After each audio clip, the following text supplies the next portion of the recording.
Hi, I'm Deni Van. I live with severe food sensitivities. I'm Chef Ken, and I teach people with food sensitivities how to cook. Welcome to the Food Sensitives Podcast. So, Chef, I was in search of a mayonnaise that I could have, and it was interesting to see one of the mayonnaise I pulled off the shelf. Right in front of the label, it said gluten-free. But I look at the ingredients, and the very first ingredient is soybean oil. So, Chef, mayonnaise, what is it about mayonnaise? Well, I'm glad you brought that up. And, we were talking about this earlier.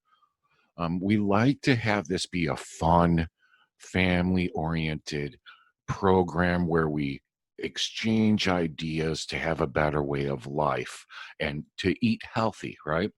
But what it truly is and what brought me here is a literal call to arms to pay attention to what's going around you at all times.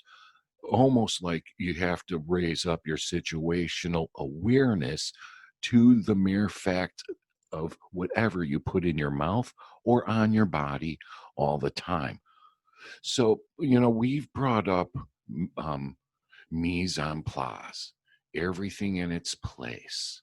And we would like to get people to think more like that, get their head in their place. And how do we do that? We've been talking about recipe books and all kinds of things to, get the juices flowing and stuff.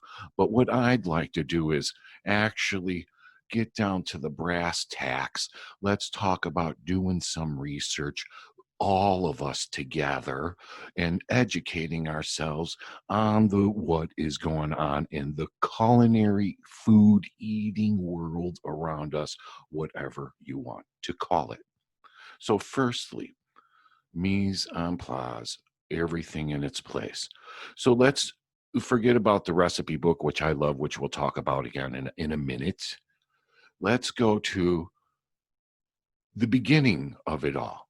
And I would like everybody to go to their computers, their phone, their tablet, whatever, their interweb, and look up mother of all sauces or mother sauces. If you don't know about that kind of stuff already, it's a nice education. It helps break you into the classical culinary world. But what it does for me is help break everything down to its basics. The mother sauce is a grand sauce in culinary terms that is broken down to smaller sauces or sub sauces. Like, for example, we'll just say it's a cream sauce in the kitchen. We'll call it a bechamel sauce. It's a white sauce. So, it could be a cheese sauce, a mushroom sauce, any kind of cream-based sauce. And if you're interested in what actual sauces are, look up bechamel sauce. I Okay. did do a quick search on mother sauces, and it's all across the board. Everything from what are the 4 mother sauces to what are the 7 mother sauces. So there are several mother sauces. So would like a mayonnaise base be one of those? No, that depends on where you come from, and I'm so glad you brought it up, because if you have a classical education, you look at it this way. If you're doing some research and you're a restaurateur or whatever, you look at it that way. Some people will say mayonnaise is a mother sauce. Others would say it is not. Now, mayonnaise has a history. Look it up. Just look it up for me, folks. And then maybe some of us could talk about it later. What I would like to talk about is years gone by, our mother sauces were somewhat consistent in the ingredients we used, where we'd get them, what they meant. Now, you go to your local favorite store to buy a mayonnaise. Your friend calls and says, we could only have gluten free, but you're not aware that they can't have soy or turmeric or whatever could be in this mayonnaise. You buy it, you think you do a good thing, they can't have it. You waste, actually. The stuff is not cheap on sale, 5, 8, $9, whatever.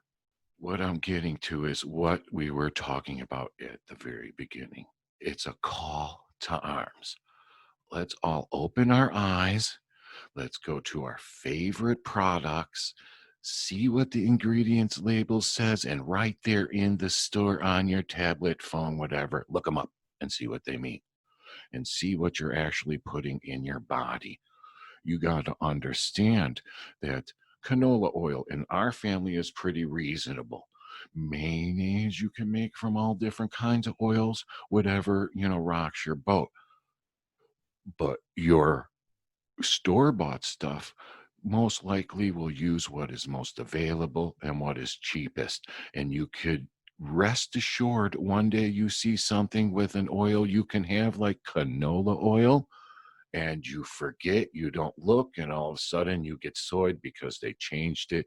It was cheaper or more available. And this happens all the time. It just recently happened. And canola for me is one of the lesser of the offenders, but I really have to stay away from the corn and the soy. And when it says vegetable oil, it's usually a combination of all of those. So, yes, reading Yes. ingredients. Now, here's what turns me on about this whole conversation. Mayonnaise, we use it in everything. It's got a standard taste and standard flavor, right? And then you could go to your local restaurant, they mix mayonnaise with this and that and call it that and this. Here at home, you could whip it up. Mayonnaise literally can be whipped up. You'll have people say, what do you make mayonnaise with? The egg yolk, the egg white, all of it? And you'll find out. Yes, you can. Look up easy mayonnaise recipes. Don't trust me. Don't. I mean, the internet is loaded with answers, with experiments, with guidelines. And the easiest recipe is you look at is your first mother sauce then. You're learning to make a mayonnaise. And I'm saying this strictly because health reasons, wallet reasons, happy reasons. Mayonnaise is not cheap, and you can literally whip it up in minutes with little effort, easy cleanup, and use it in your coleslaw, your salads, on your your sandwiches, whatever rocks your boat. That's why I like that how this came up. It is a perfect segue for someone who is apprehensive about doing something in the kitchen, and it is easy as pie. Yeah, because I did look up some recipes, and some of them call for separating the egg or just using the yolk or just using the white. I mean, what is the right thing to do? Right. And you can find out for yourself. Now, real quick, traditional mayonnaise is made with the yolk. It turns whitish because of the oil you're using, your ingredients. And also, you put a little lemon in there, which tends to discolor, you know what I mean? But what I'm getting to is whites would be left over. Right. You didn't care in a restaurant. You used the whites for whatever dish I'm making, whites only with. But you at home, why would you even separate the two? You could use a whole egg, whip it up, add your favorite, safest, tastiest oil, a little Tabasco, lemon, acid, whatever you like to use. There's a myriad of ingredients. Then you're adding a little basil or cilantro or whatever you like to add for whatever dish you're creating. It's simple. What I like is right off the bat, it's a less than 5 minute thing to do. And you can whip it up in front of your friends, impress them if that's what you're about. I mean, the tastes and flavors of freshness and just combining them as you go is awesome. And it is a perfect example on how to do things what I call a la minute. I don't call it, it's a term I've learned, okay, because the whole, the culinary world uses it, but it's a la minute, making each dish as it comes. And it's a perfect example of exercise on doing that. Small amounts, mixing all different kinds of flavors for individuals. You can't get better than that. Yeah, because making a small amount of mayonnaise would be better in the long run than making big batches of something and having that go bad. Right, or not using it, and just the cost in doing it. What it teaches you is making the world small, individuality. It helps you with that. And when we're talking food sensitivities, Our family is a perfect example. Different sensitivities across the board. So to be able to make a basic mayonnaise that everyone could have, and as I'm whipping up stuff, or Key's whipping up stuff in the kitchen, you could add this for that person, that for this person. And that's all about having our spice cabinet and our condiment section all organized. And before you know it, you're whipping it up and everybody's having stuff better than they could at their local restaurants. So, what are the 5 sauces or the 6 sauces or the 7 sauces that they Right, talk right. about? You go by, we would just say the 5 traditional sauces, and you would go by their liquid, and then they need some kind of thickening agent. But you would have your bechamel, your velouté. Well, let's say bechamel is a cream, velouté is a light sauce. Then you would have your espagnole, which would be a darker sauce. And when I mean darker, it would be like from a chicken stock, a veal stock, a fish stock. Your brown sauce could be the same thing, but your thickening agent would and additives would make it darker. So, a lot of times these sauces will use some kind of wheat or gluten-based thickening. What would be alternatives to that thickening agent? And I'm so glad you asked that question too, because yes, I didn't even mention it, wasn't going to mention it, hoping someone else would. It's called the roux. And yeah, you want to talk about gluten, it's a gluten roux. And that's why I asked for people to look up mother of sauces or mother sauces so we could have some kind of guideline to start from the discussion from.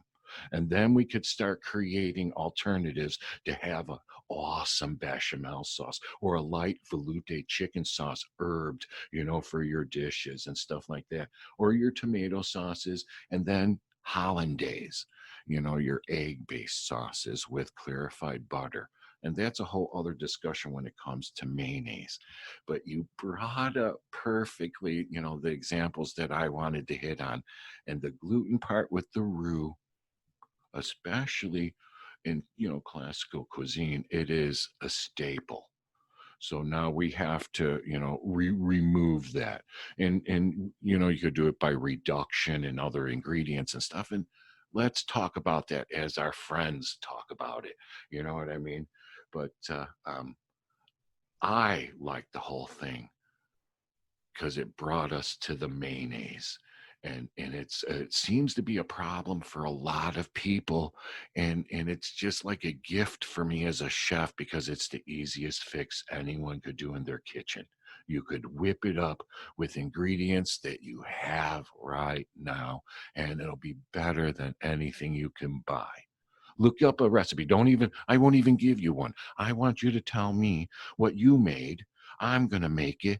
Then we could start making stuff together. And you'll be surprised how just that one exercise opens up a whole plethora of things for you to try in your kitchen. And not only that, giving me the confidence to try that recipe because making mayonnaise seems very complicated to me. You can't mess it up. Excellent. You Yeah. can't. So like we said, a call to arms. That's what this show really is about, or this podcast. I don't even want to call it a show. I want to turn it into a way of life. And so here we are. Don't forget to subscribe. Don't forget to check us out. Don't forget to email us and all that, and put a fire under my butt so that I could keep going and grooving on the things that we all need to get done. Yes, the recipe book challenge. I'm really looking forward to that. I need to update mine and get some current recipes in there. I'm really looking forward to that. So be sure to subscribe to our podcast and then join our Facebook social learning, the Food Sensitives community. We'll see you there.